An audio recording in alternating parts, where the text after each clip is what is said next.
Bismillahirrahmanirrahim. Innal hamdalillahi nahmaduhu wa nasta'inuhu wa nastaghfiruh wa na'udzu billahi min syururi anfusina wa min sayyiati a'malina. May yahdihillahu fala mudhillalah wa may yudlil fala hadiyalah.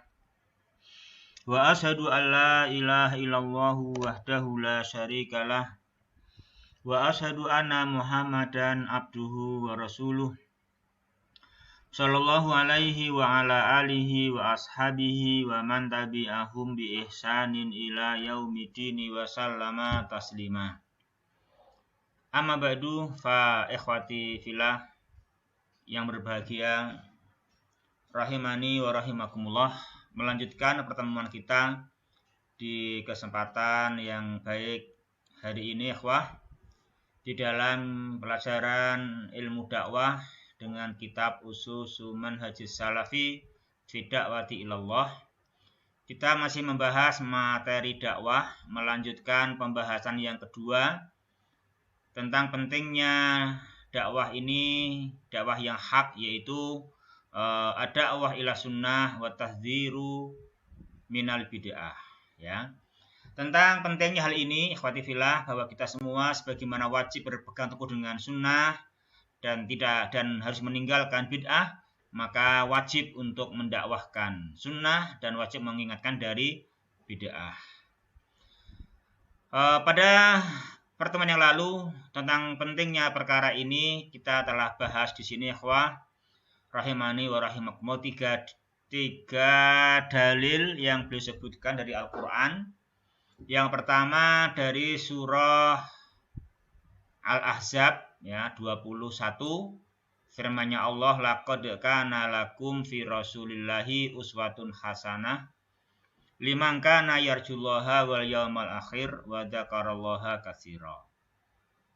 Juga telah kita bahas kemarin yang kedua, firman-Nya Allah Subhanahu wa taala di dalam surah Ali Imran ayat yang ke-31, firman-Nya Allah, qul in kuntum tuhibbunallah fattabi'uni yuhibbukumullahu wa yaghfir lakum dzunubakum wallahu ghafurur rahim. Ini menerangkan kepada kita bahwa mengaku-ngaku mencintai Allah itu tidak sah kecuali kalau dibuktikan. Ada bukti yang mendahuluinya, ada bukti yang membenarkan caranya. Apa itu buktinya? Yaitu al-ittiba wa luzumus sunnah. Di falasihata lidak wal mahabbah illa ayyakuna burhanuha yataqaddamuha wa yusahihu masaroha ala wa huwa al-ittiba'u wa luzumus sunnah. Itu yang kedua. Jadi kita semua orang mengaku mencintai Allah, maka cinta manusia kepada Allah tidak sah, lasihah, enggak sah kecuali apa? Dibuktikan dengan mengikuti Rasulullah dan melazimi sunnahnya yang mulia. Yang ketiga juga kita telah baca kemarin, ikhwati fillah rahimani wa rahimakumullah, firman-Nya Allah Subhanahu wa taala, wa in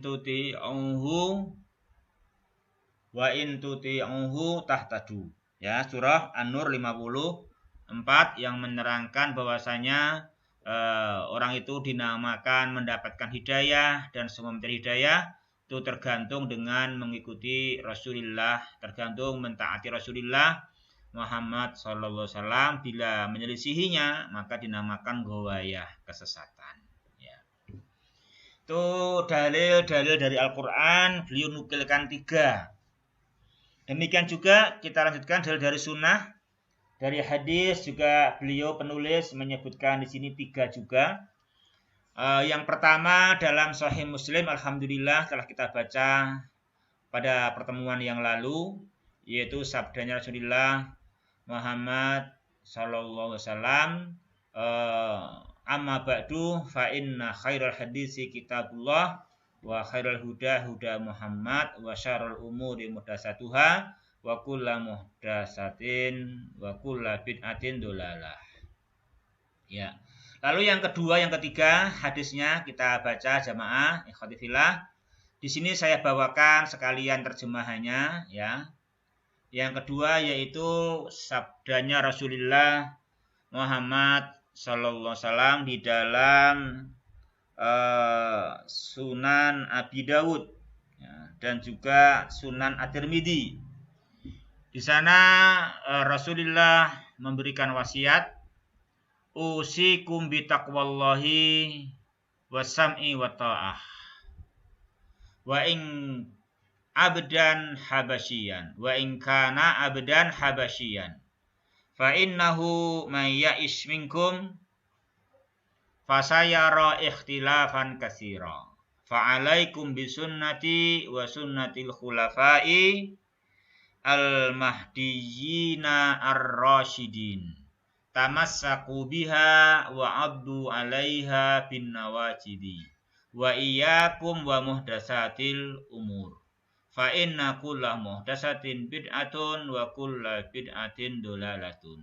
Nah itu aku wasiatkan kepada kalian takwa kepada Allah dan senantiasa taat dan senantiasa mendengar dan taat. Senantiasa mendengar dan taat meskipun yang memerintah kalian, pemimpin kalian, amir kalian adalah budak Habsyi, budak yang hitam. Sesungguhnya orang-orang yang hidup setelahku, kata beliau, maka dia akan melihat perselisihan yang banyak. Dan solusinya adalah wajib atas kalian, maka hendaklah kalian berpegang teguh dengan sunnahku dan sunnah-sunnah al-khulafa al-mahdiyin dan sunnah-sunnah para khalifah yang lurus yang mendapatkan petunjuk. Tamassaku biha, berpegang teguhlah kalian dengannya. Wa abdu 'alaiha bin nawajidi, dan gigitlah dia dengan gigi geraham. Wa iyyakum wa muhdatsatil umur, dan jauhilah oleh kalian perkara-perkara yang baru dalam urusan agama loh ya. Dalam urusan agama, bukan dunia. Sebab setiap perkara yang baru adalah bid'ah dan setiap bid'ah adalah sesat. Ini menerangkan yang kedua. Yang ketiga, hadis dalam sahih jamaah? Dalam sahih Muslim ya, di sana Rasulullah Muhammad sallallahu alaihi wasallam bersabda, ayyuhan nas qad faradallahu alaikumul hajja fahujju. Wahai manusia semua, Allah telah mewajibkan atas kalian haji. Fahujju, maka karena itu tunaikanlah ibadah haji. Faqala rajulun, lalu ada seseorang yang bertanya, akulla amin ya Rasulullah, apakah kewajiban haji itu setiap tahun ya Rasulullah? Fasakata, maka beliau diam. Hatta qalaha salasan, sehingga beliau mengulanginya 3 kali, yaitu qad faradallahu alaikum al-hajja fahujju. Ini diulangi 3 kali. Faqala Rasulullah sallallahu alaihi wasallam, lau qultu na'am la wajabat walam mastata'tum. Dan beliau kemudian berkata, sekiranya aku menjawab setiap tahun ya, maka akan wajib setiap tahun. Walama istata'tum, dan sungguh-sungguh kamu tidak akan mampu. Nah gitu. Oleh karena itu beliau bersabda sebagaimana yang dinukil di dalam buku kita ini ya jamaah ya ikhwah. Maka beliau sabdakan, Daruni ma taraktukum, karena itu biarkanlah apa adanya masalah yang aku tinggalkan untuk kalian. Fa inna ma halaka man kana qablakum bi kasrati su'alihim wa ikhtilafihim ala anbiya'ihim. Sesungguhnya orang-orang yang sebelum kamu itu mendapat celaka karena mereka banyak tanya dan suka mendebat para nabi mereka.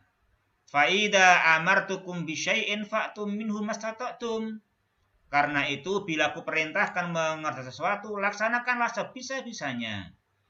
Wa idza nahaitukum an syai'in fada'uhu, dan bila aku larang kalian mengerjakan sesuatu maka hentikanlah segera. Ini fada'u, ini fi'il amr dari wada'a yada'u ya, dari fi'il amr wada'a yada'u da fada'uhu. Ya, wah. Ini 3 dalil dari hadis ya. Berarti kita telah membaca 3 ayat ya kan. Kita membaca 3 hadis. Sekarang kesimpulannya. Ya, kesimpulannya beliau simpulkan ya di sini, kita cermati ya yuk pembahasannya. Halaman 93. Wa min khilali hadhil ahadis al-jalilati, maka di sela-sela pembahasan 3 hadis ini natabayyanu azima amri sunnah wa wujuba ittibaiha. Kita mendapatkan kejelasan. Ya, maka menjadi sangat gamblang dan jelas bagi kita agungnya visi misi sunnah dan wajibnya mengikuti sunnah. Wa najata man salaka sabilaha, dan menerangkan selamatnya orang yang menempuh jalan sunnah. Wajtanaba mukhalafataha, dan menjauhi perselisihan dengan sunnah Nabi Muhammad sallallahu alaihi wasallam. Itu jamaah. Ikhwah, jadi ditekankan kepada semua kita ya, hidup itu supaya berada di as-siratal mustaqim, bisa selamat dari penyimpangan dan bisa berhasil meraih tujuan itu dengan apa? Dengan mengikuti sunnah an-nabawiyah. Nah gitu. Maka beliau jelaskan setelah menerangkan dalil dari Al-Quran, dalil dari sunnah, sekarang beliau berikan ke kita praktek sahabat. Praktek para sahabat. Beliau jelaskan wa qad wa'a hadzal ma'na as-sahabatu wa tabi'un. Dan sungguh-sungguh para sahabat, bahkan juga para tabi'in, mereka semua sungguh-sungguh memahami makna ini. Makna bahwasanya keselamatan itu di dalam mengikuti as-sunnah an-nabawiyah. Wa kanu yasda'una daiman bil hadisi anil iltizami bihadir rasuli sallallahu alaihi wasallam wa tahdhiri minal bid'ai wa mujarati ahlil ahwa'i wal ara. Dan juga biasa para sahabat dahulu, juga para tabi'in, mereka itu selalu menyingsingkan lengan, selalu giat semangat di dalam mengurusi hadis dengan cara al-iltizam, konsisten dengan petunjuk Rasul dan mengingatkan dari perkara bid'ah dan mengingatkan dari bertetangga, bermakna berdekatan ya dengan ahlil ahwa wal ara. Dan orang yang mengikuti hawa nafsu, meninggalkan Al-Quran, meninggalkan hadis, mengikuti pendapat, itu ditinggalkanlah mereka. Jangan dekat-dekat dengan mereka. Hal ini sebagaimana praktek para sahabat. Yang pertama beri contoh kepada sahabat, yaitu wahwa Umar radhiyallahu anhu yaqul. Umar ibn Khattab Amirul Mukminin, beliau mengatakan, menjelaskan kita harus mengikuti sunnah dan menjauhi perkara yang baru di dalam agama, ya, dalam agama ya. Beliau berkata, iyyakum wa ashabar ra'yi. Fa inna ashabar ra'yi a'da'us sunan. A'yathumul ahadisu ayyafaduha. Faqalu birra'yi fadallu wa adallu. Kata sahabat Umar radhiyallahu anhu, beliau mengatakan, jauhilah oleh kalian pemeluk-pemeluk pendapat, ya, pendewa-pendewa pendapat. Sesungguhnya pendewa-pendewa pendapat itu adalah musuh-musuh sunan. Jadi mereka itu kalau mengutamakan pendapat, ya, itu merupakan musuh-musuh hadis. Jadi orang yang meninggalkan hadis, jadi misalnya memusuhi hadis. Jadi hadis-hadis itu telah mereka lupakan. Mereka melupakan hadis untuk menjaganya. Sehingga mereka berkata dengan pendapatnya. Nah gitu. Jadi orang-orang yang mereka mengedepankan pendapat itu karena mereka memang melupakan hadis. Mereka lemah dari menghafal hadis, akhirnya mereka berkata dengan pendapatnya. Nah, bila itu terjadi, mereka dengan pendapatnya nggak memakai hadis, akhirnya mereka dhallu, mereka sesat, wa adhallu menyesatkan. Juga beliau menukilkan di sini sahabat yang lain.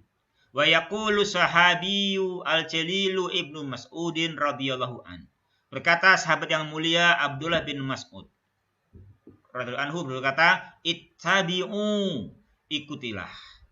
Nah, kalau yang berkata itu sahabat, tentu yang diikuti apa? Ikutilah Quran dan hadis, kan gitu. Wala tabtadi'u, dan janganlah kalian membuat perkara yang baru dalam agama ini, menyelisih Al-Quran dan hadis. Kenapa? Ikuti hadis dan enggak bikin yang baru. Faqad kufitum, kata beliau. Faqad kufitum, kalian itu sudah dicukupi apa yang kalian butuhkan dalam hidup. Cukup, sudah ada, dicukupi apa yang kamu butuhkan. Coba kaji Quran, kaji hadis. Apa yang kau butuhkan pasti ada di dalamnya. Karena jangan bikin yang baru. Karena apa? Kullu bid'atin dolalah. Dikatakan setiap yang baru dalam agama ini adalah kesesatan. Ya. Lalu beliau berpindah kepada generasi yang berikutnya. Setelah generasi sahabat, generasi tabi'in. Ya. Beliau menukil dari generasi yang sudah sahabat. Yang pertama, menukil perkataan wa yaqulu Umar bin Abdul Aziz rahimahullah. Beliau berkata, as-sunnatu innama sannaha man alima ma jaa min khilafiha min az-zalal. As-sunnah ini, as-sunnah, sunnah Rasulullah, as-sunnah, sunnah sahabah, sunnah al-khulafai al-mahdiin ar-rasyidin, sannaha, disunahkannya itu adalah oleh orang yang mengetahui pentingnya sunnah itu dan mengetahui bahwasanya menyelisihinya itu adalah zalal. Ya, jadi as-sunnah ini, sunnah nabawiyah ini yang mempraktekannya, yang mencontohkannya adalah orang yang mengetahui bahwa apa yang datang di dalam sunnah itu yang hak, dan apa yang datang dalam menyelisihi sunnah itu pasti minaz zalal, itu termasuk ketergelinciran.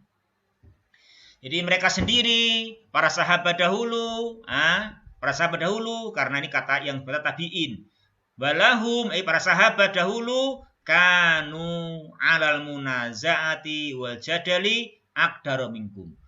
Dahulu para sahabat, kalau mereka mau menentang hadis, mau menjidal hadis, mereka lebih mampu dibandingkan kalian ya tabi'in. Nah gitu. Jadi para sahabat lebih cerdas, ya, lebih kuat bahasanya, lebih kuat, lebih fasih. Kalau mereka mau membantah bisa, tapi mereka walaupun bisa membantah, mereka selalu mengikuti sunnah.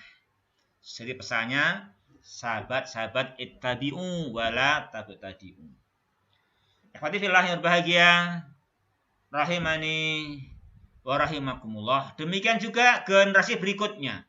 Wa qala Malik bin Anas. Dia berkata, iyyakum wal bidah. Gitu. Iyyakum wal bidah. Waspadailah kalian, jauhilah perkara-perkara yang baru dalam agama ini. Ini perkataan generasi berikutnya Malik bin Anas. Ya. Ikhwati fillah yang berbahagia, rahimani wa rahimakumullah. Lantas dikatakan, kila ya Aba Abdillah, wahai Imam Malik, apa itu al-bidah? Qala, beliau menjawab, al-bidah ahlul bidah alladzina yatakallamuna fi asma'illahi wa sifatihi wa kalamihi wa ilmihi wa qudratihi wala yaskutuna amma sakata anhu as-sahabah wattabi'una lahum bi ihsan. Ini beliau jelaskan. Jadi ahlul bidah mereka adalah orang yang tenggelam, yang larut, yang mereka itu mentafwid, yang mereka itu mentakwil di dalam nama-nama Allah dan sifat-sifatnya dan kalamnya dan ilmunya dan kudrahnya. Mereka tidak mau berpijak seperti berpijaknya para as-sahabah wattabi'una lahum bi ihsan. Jadi enggak mau berhenti berpijak, enggak mau berhenti, cukup berpijak kepada apa yang dipijak. Jadi pijakan dan dasar para as-sahabah wa tabi'un itu apa? Pijakan mereka berhenti pada dohirnya nas. Dohirnya nas tentang asma'illahi wa sifatihi wa kalamihi wa ilmihi wa kudratih. Nah, ikhwah yang berbahagia, rahimani wa rahimakumullah. Jadi itu pentingnya kita harus konsisten dengan sunnah Nabi. Lalu beliau ingatkan, walladzi yakhruju an hadzal manhaj bidakwati. Orang kalau dia keluar dari manhaj ini, dia tidak mendakwahkan sunnah, enggak mementingkan dakwah ila sunnah, la syakka annahu yushakkilu khataran ala nafsihi wa mujtama'ihi. Maka enggak diragukan lagi. Pasti dia membuat bahaya untuk dirinya juga masyarakatnya. Oleh karenanya la budda min at-tahdhiri min maslaki. Maka harus diingatkan dari mengikuti jalan yang baru ini. Oleh karenanya waqad tawalla dzalika ansarus sunnah wa immatul huda. Makanya para ansar sunnah, para pembela-pembela sunnah, para pemimpin petunjuk ini, para pemimpin, mereka telah mengurusi ini, mengingatkan rakyat, mengingatkan masyarakat jangan sampai menyelisihi sunnah Rasulullah Muhammad sallallahu alaihi wasallam. Ya, ikhwati fillah yang berbahagia, rahimani wa rahimakumullah. Jadi di situ ikhwah kita diingatkan ya, sebagaimana para ansarul Islam, para a'immatul huda, mereka selalu dari berbagai penjuru bumi mereka memerintahkan agar mengikuti sunnah dan mengingatkan dari menempuh cara-cara yang baru. Untuk mengekor kepada cara-cara yang baru itu dari seluruh tawaif. Ya. Maka beliau ingatkan di sini, ya, dengan demikian bahwasanya jelaslah sudah manhaj salafil ummah di dalam ilmu, dalam amal, dalam dakwah. Apa manhaj mereka? Manhajnya yaitu ala wa huwa luzumus sunnah, melazimi konsisten dengan sunnah dan mendakwahkan dan mengikuti thariq, mengikuti jalan sunnah. Juga ad-da'wah ilaiha, ad-da'watu ilaiha, mengajak manusia kepada sunnahnya dan mengingatkan dari menyelisihinya. Jadi kapanpun umat ini kalau sampai keluar ya dari sunnah, kok sampai dai-dainya itu meremehkan pintu ini, maka dha'ufa amruhum, maka visi misi mereka akan menjadi lemah. Jadi visi-visi yang adalah visi misi kita harus mengikuti sunnah. Itu yang akan mendatangkan kebaikan. Itu yang akan membuat kita diakui kecintaan kita kepada Allah, ya kan? Dan akan diampuni dosa-dosa kita sebagaimana surat Ali Imran kemarin. Nah, kalau kita meremehkan sunnah, ya visi misinya akan lemah. Apa yang dicari? Bagaimana akan bisa menggapai ridhonya Allah dan kecintaannya kepada Allah kalau manusia ini mereka meremehkan masalah sunnah ini, akan dha'ufa amruhu wa taza'za'a kayanuhum wa tafarraqat kalimatuhum. Akhirnya bentuk persatuan mereka akan tercabik, akan robek.